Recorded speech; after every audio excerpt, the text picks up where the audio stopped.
Hello everyone. आज हम लोग समझेंगे इंडियन पार्टनरशिप एक्ट 1932 के अंदर सेक्शन 30 के बारे में, यानी भारतीय भागीदारी अधिनियम 1932 के अंदर आज हम लोग धारा 30 के बारे में समझेंगे। ये सेक्शन 30 डील करता है minors admitted to the benefits of partnership. जैसा कि हम लोग जानते हैं कि जो पार्टनरशिप होती है ये स्टेटस से नहीं क्रिएट होती है, बल्कि ये कॉन्ट्रैक्ट से क्रिएट होती है। दो लोगों के बीच में अगर वो फर्म को चलाना चाहते हैं, पार्टनरशिप बनाना चाहते हैं, तो उनके बीच में ये कॉन्ट्रैक्ट से क्रिएट होती है। तो अगर ये कॉन्ट्रैक्ट से क्रिएट होती है तो माइनर जो होता है वो तो संविदा के लिए सक्षम होता नहीं है, कॉन्ट्रैक्ट के लिए कंपेटेंट होता नहीं है। तो जब वो कॉन्ट्रैक्ट के लिए कंपेटेंट नहीं है तो इसका मतलब है कि वो पार्टनर नहीं बन सकता है पार्टनरशिप के अंदर। फुल फ्लेज पार्टनर वो पार्टनरशिप के अंदर नहीं बन सकता, इसका यही मतलब होता है। ये एक केस में भी बोला गया था, लक्ष्मी नारायण वर्सेस बेनी राम के केस में, AIR 1931। अब जब पार्टनर नहीं बन सकता है माइनर, तो सेक्शन 30 ने जो है इसमें कुछ कंसेशन दिया हुआ है। सेक्शन 30 क्या कहता है? सेक्शन 30 कहता है कि अगर पार्टनरशिप के और पार्टनर जो हैं, यानी पार्टनरशिप के अंदर और जो पार्टनर्स हैं, अगर वो अपनी कंसेंट दे दें तो एक माइनर को पार्टनरशिप के बिजनेस के बेनिफिट के लिए एडमिट किया जा सकता है। वो पार्टनर नहीं बन सकता है, लेकिन उसके बेनिफिट के लिए उसको एडमिट किया जा सकता है। लेकिन अगर मान लीजिए कोई डीड तैयार कर लिया, कोई पार्टनरशिप डीड तैयार कर लिया, उसके अंदर लिख दिया कि ये माइनर जो है ये भी पार्टनर है as a full fledge partner, तो इस तरह की कोई भी डीड जो होगी वो इनवैलिड होगी उस एक्सटेंट तक। तो अब जब माइनर को पार्टनरशिप के अंदर एडमिट कर लिया तो जाहिर सी बात है कि उसको कुछ फायदा भी दिया जाएगा। भाई वो कोई फ्री में तो आगे सर्विस देगा नहीं। तो अब उसके जब हम लोग क्लॉज 2 में आएंगे, उसका क्लॉज 2 कहता है कि जो माइनर होगा उसके पास ये अधिकार होगा कि उसको फर्म की प्रॉपर्टी में से हिस्सा मिले और जो प्रॉफिट हो रहा है उसमें से उसको लाभ दिया जाए। और ये जो माइनर होगा इसके पास पूरी पहुंच होगी, जो फर्म से रिलेटेड जितने भी जो कागजात होंगे या जितने भी लेखा जोखा होगा या अकाउंट होगा, उन सारी चीज़ों को एक्सेस करने का, उसकी जांच पड़ताल करने का, इंस्पेक्ट करने का उसके पास अधिकार होगा, यानी उसकी पहुंच होगी वहां तक की। अकाउंट्स में से कोई चीज़ कॉपी कर लेना, इस सब चीज़ों के लिए उसके पास पहुंच होगी। अपने प्रॉफिट से या जो उसको शेयर मिल रहा है उससे रिलेटेड जानकारी हासिल करना, इन चीज़ों का भी उसके पास पहुंच होगी, अधिकार होगा।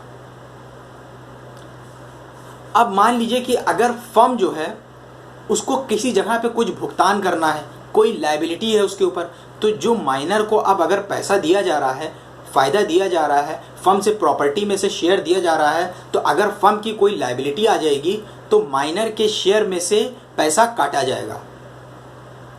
मतलब माइनर का जो शेयर होगा उसमें से लायबल होगा, उसमें से लिया जा सकता है पैसा। लेकिन माइनर जो होगा वो व्यक्तित्व रूप से, यानी पर्सनल तौर से लायबल नहीं होगा, क्योंकि वो माइनर है और माइनर संविदा के लिए सक्षम नहीं होता है। तो इसलिए वो पर्सनली लायबल नहीं होगा, लेकिन जो उसका शेयर है वो लायबल होगा, उससे काटा जा सकता है पैसा।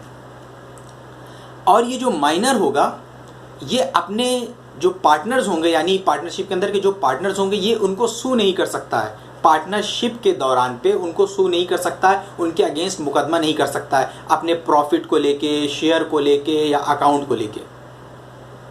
अगर वो करना चाहता है उनके अगेंस्ट मुकदमा उन चीज़ों को लेके, तो सबसे पहला काम उसको उस पार्टनरशिप से अपने संबंध को विच्छेद करना पड़ेगा, मतलब अपने रिलेशन को ख़त्म करना पड़ेगा पार्टनरशिप से।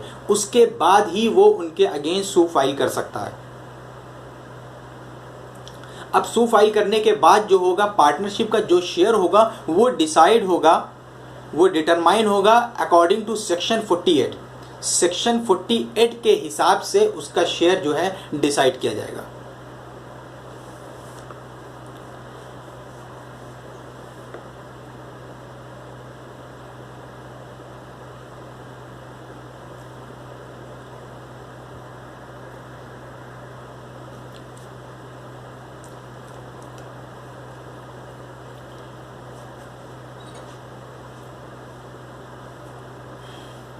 हेलो एवरीवन, आज हम लोग समझेंगे इंडियन पार्टनरशिप एक्ट 1932 के अंदर सेक्शन 30 के बारे में, यानी भारतीय भागीदारी अधिनियम 1932 के अंदर आज हम लोग धारा 30 को समझेंगे। ये सेक्शन 30 डील करता है minors admitted to the benefits of partnership के ऊपर। अब जैसा कि हम लोग जानते हैं कि एक पार्टनरशिप जो है वो स्टेटस से नहीं क्रिएट होती है, बल्कि एक कॉन्ट्रैक्ट से क्रिएट होती है, एग्रीमेंट से क्रिएट होती है। पार्टनरशिप जो होती है एक कॉन्ट्रैक्ट से क्रिएट होती है। अब अगर पार्टनरशिप कॉन्ट्रैक्ट से क्रिएट होती है तो एक माइनर जो होता है, एक माइनर वो जिसने 18 साल की उम्र पूरी नहीं करी है, तो वो कॉन्ट्रैक्ट के लिए सक्षम नहीं होता है, वो संविदा के लिए सक्षम नहीं होता, यानी वो कॉन्ट्रैक्ट के लिए कंपेटेंट नहीं होता है। तो अगर एक माइनर कॉन्ट्रैक्ट के लिए कंपेटेंट नहीं है तो इसका मतलब है कि वो एक फुल फ्लेज पार्टनर नहीं बन सकता है पार्टनरशिप में। लेकिन सेक्शन 30 जो है इसमें कुछ कंसेशन दे देता है। सेक्शन 30 क्या कहता है? सेक्शन 30 कहता है कि एक माइनर जो है वो पार्टनरशिप के अंदर पार्टनर तो नहीं बन सकता है, लेकिन अगर और पार्टनर्स अपनी कंसेंट दे दें तो पार्टनरशिप के बेनिफिट के लिए उसको एडमिट किया जा सकता है। पार्टनरशिप के बेनिफिट के लिए, यानी उसको किसी तरह से वो पार्टनरशिप को बेनिफिट पहुंचा सकता है, तो उसके लिए उसको एडमिट किया जा सकता है। लेकिन अगर मान लीजिए कोई डीड तैयार करी गई, कोई पार्टनरशिप डीड तैयार करी गई, उसके अंदर माइनर को as a full fledge partner बता दिया गया, तो वो जो पार्टनरशिप डीड होगी उस एक्सटेंट तक जो है इनवैलिड होगी। तो अब जब पार्टनरशिप को पार्टनरशिप के बेनिफिट के लिए एडमिट किया जा रहा है, अगर वो अपनी कोई सर्विस दे रहा है तो जाहिर सी बात है उसमें पार्टनरशिप में से उसको कुछ फ़ायदा भी दिया जाएगा। तो पार्टनरशिप के अंदर जो पार्टनरशिप की प्रॉपर्टी होगी, यानी फर्म की जो प्रॉपर्टी होगी, उसमें से उसको शेयर मिलेगा, और जो प्रॉफिट हो रहा होगा उस प्रॉफिट में से उसको लाभ दिया जाएगा। ये जो प्रॉफिट और शेयर जो होगा, ये पार्टनर बैठ के जिस तरीके वो समझौता कर लेंगे कि भाई इनका कितना बन रहा है, ये कितना टाइम दे रहे हैं, कितनी अकल दे रहे हैं, जिस हिसाब से उनका जो समझौता होगी, एग्रीमेंट होगा, उस हिसाब से वो डिसाइड करके उसका जो प्रॉफिट में लाभ हो रहा होगा वो देंगे, और जो पार्टनरशिप में उसका शेयर बन रहा होगा वो देंगे उसको। अब जो माइनर होगा उसके पास इस चीज़ का अधिकार होगा, यानी उसकी इस चीज़ के पास पहुंच होगी इस चीज़ की कि वो जो फर्म से रिलेटेड जितने लेखा जोखा हैं, अकाउंट बुक है, उनको इंस्पेक्ट कर सकता है, उन तक उसका एक्सेस होगा, उन तक उनकी पहुंच होगी। अकाउंट से कोई चीज़ कॉपी कर सकता है। अब उसका जो प्रॉफिट है, उससे उसका जो शेयर मिल रहा है, उससे रिलेटेड उसका कोई सवाल है, कोई क्वेरी है, उसके लिए वो उन लेखा जोखा को इंस्पेक्ट कर सकता है, या और भी किसी मामले के लिए वो उनको इंस्पेक्ट कर सकता है। अब मान लीजिए कि किसी जगह पे फर्म की कोई लायबिलिटी आ जाती है, यानी फर्म को किसी तरीके के पैसे का भुगतान करना है, तो जो माइनर का शेयर है उसमें से पैसा, उसमें से लायबिलिटी, यानी जो इतना भी लायबिल हो रहा है उसको निकाला जा सकता है, काटा जा सकता है। यानी such minor share is liable for the acts of the firm. Firm के जो एक्ट होगी उसमें माइनर का जो शेयर होगा वो लायबिल होगा। लेकिन यहाँ पे माइनर जो होगा वो व्यक्तित्व रूप पे लायबिल नहीं होगा, यानी माइनर जो होगा वो पर्सनली लायबिल नहीं होगा।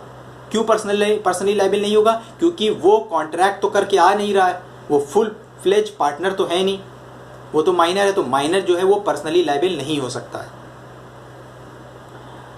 अब माइनर जो होगा वो अपने पार्टनर को सू नहीं कर सकता है, उनके अगेंस्ट मुकदमा नहीं कर सकता है किसी अकाउंट को लेके, या जो उसको प्रॉफिट में से लाभ मिल रहा है उसको लेके, या उसका जो शेयर है प्रॉपर्टी में उसको लेके वो अपने पार्टनर्स को सू नहीं कर सकता। अगर वो सू फाइल करना चाहता है तो उसके लिए उसको पार्टनरशिप के अंदर से अपने संबंध को विच्छेद करना पड़ेगा, यानी उसका जो रिलेशन है पार्टनरशिप से उसको ख़त्म करना पड़ेगा, यानी उसको पार्टनरशिप को छोड़ना पड़ेगा, उसके बाद ही वो सू कर सकता है। और उसका जो शेयर होगा वो डिटरमाइन किया जाएगा धारा 48 के हिसाब से, अकॉर्डिंग टू सेक्शन 48 के हिसाब से। लेकिन इसके अंदर प्रोविजो कह रहा है that provided that all the partners acting together, यानी और जो पार्टनर्स हैं और एनी अदर पार्टनर, और जो पार्टनर हैं या उनमें से कोई एक पार्टनर अगर वो इस चीज़ के लिए इंटाइटल है कि वो फर्म को डिसॉल्व कर सकते हैं, तो जो माइनर जो होगा वो जब नोटिस देगा तो वो चाहे तो पार्टनरशिप को डिसॉल्व भी कर सकते हैं।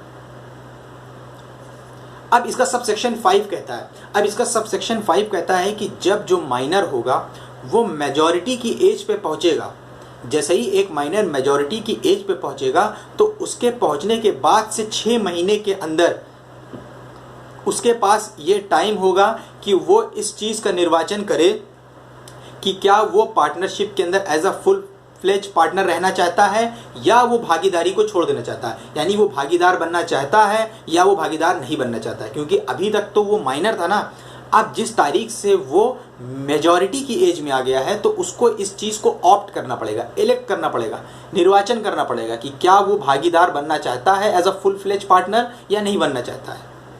अगर मान लीजिए कि इस 6 महीने के अंदर वो डिसीजन नहीं लेता, अगर वो नहीं लेता है तो वो ऑटोमेटिकली फुल फ्लेज पार्टनर बन जाएगा। अब अगर मान लीजिए कि उसने इस चीज़ को इलेक्ट कर लिया कि वो पार्टनर बनना चाहता है, अगर वो इस चीज़ को इलेक्ट कर लेता है कि वो पार्टनर बनना चाहता है, तो जो एज अ माइनर उसके अधिकार और दायित्व थे, जो उसके राइट्स और लायबिलिटीज़ हैं, वो सिर्फ उस टाइम तक रहेंगे जिस टाइम से वो फुल फ्लेज पार्टनर बन गया है। क्योंकि जब वो फुल फ्लेज पार्टनर बनेगा तो उसके लिए वो एक लोक सूचना देगा, यानी एक नोटिस देगा। तो जब वो नोटिस दे देगा तो उसके बाद तक ही उसकी राइट्स और लायबिलिटीज़ जो है एज अ माइनर रहेंगी। लेकिन इसके अंदर एक पॉइंट ये भी बोल रहा है कि लेकिन जब ये फुल फ्लेज पार्टनर बन जाएगा तो ये किसी भी थर्ड पार्टी के लिए पर्सनली लायबल होगा कोई भी फर्म के एक्ट्स के लिए उस टाइम से लेके जिस टाइम से उसको पार्टनरशिप के बेनिफिट के लिए एडमिट किया गया था।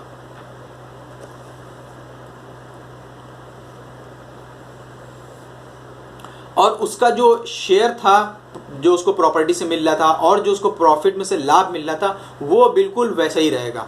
अनलेस अगर पार्टीज जो होंगी, यानी जो पार्टनर्स होंगे, वो बैठ के कोई इसके ऊपर समझौता करके उसके अंदर कोई ऑल्टरेशन करें, कोई परिवर्तन करें, नहीं तो वरना जो उसका शेयर था वो उतना ही रहेगा। अब दूसरी कंडीशन ये है कि अगर मान लीजिए कि वो निर्वाचन करता है इस चीज़ के लिए कि वो पार्टनर नहीं रहना चाहता है, तो उस केस में क्या होगा? उस केस में ये होगा कि उसकी जो राइट्स और लायबिलिटीज है shall continue to be those of a minor under this section up to the date on which he gives public notice. तो उसकी जो अधिकार था as a minor, rights and liabilities, वो उस टाइम तक रहेगी जिस टाइम तक उसने पब्लिक नोटिस दे दी थी कि वो नहीं बनना चाहता है पार्टनर।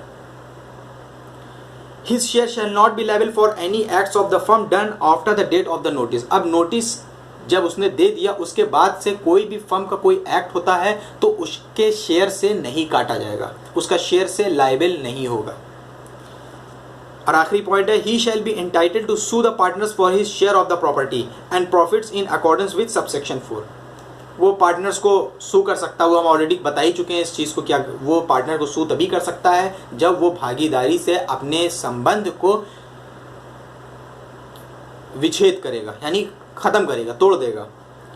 फिर इसके बाद इसका सब सेक्शन 9 कह रहा है, nothing in sub section 7 and 8 shall affect the provisions of section 28। तो ये हम लोगों का सेक्शन 30 कवर हो गया। इससे अक्सर क्वेश्चन पूछ लेता है, लायबिलिटी से रिलेटेड पूछ लेता है कि क्या माइनर जो है वो पार्टनर बन सकता है भागीदारी के अंदर। ऐसे क्वेश्चन पूछ लेगा कि क्या एक माइनर जो है वो पार्टनर बन सकता है पार्टनरशिप के अंदर।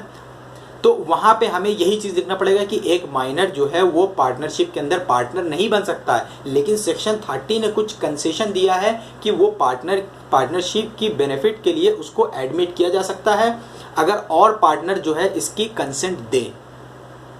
तो इस तरीके से ये एग्जाम में पूछ लेता है।